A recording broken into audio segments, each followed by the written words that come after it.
Samantala, natangay ang pera, cellphone at iba pang gamit na mga pasahero ng isang bus na hinold up sa loob lang daw ng 2 minuto.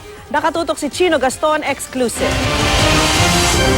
Di raw akalain ng driver na ang 3 lalaking pumaras sa kanyang bus ay mga hold-upper pala. Sumakay sila sa St. Anthony bus na panulukan ng Remedios at Taft Avenue kaninang mag-aalas 11 ng tanghali.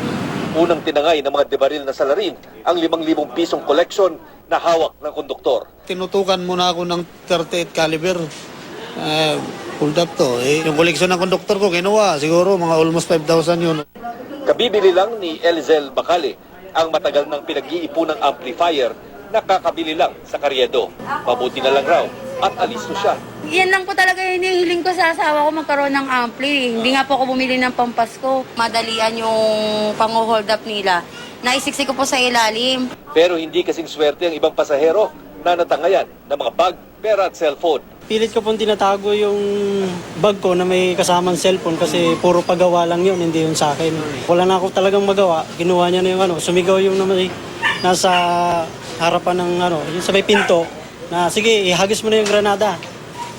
Kaya hinayaan ko na lang na kunin kasi kaysa naman marami ang madamay.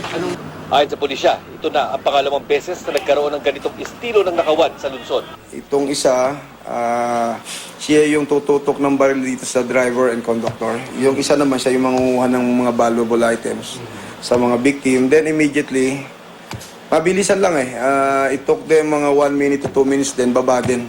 Tukoy na rin ang isa sa mga sospek matapos kilalanin ng mga biktima mula sa Rogues Gallery o mga dating litrato ng mga nahuling sospek. Dahil sa pangyayari, balak buhayin muli ng MPD ang programa ng paglalagay ng mga bus marshals lalo na tuwing Kapaskuhan. Chino Gaston, nakatutok, 24 oras.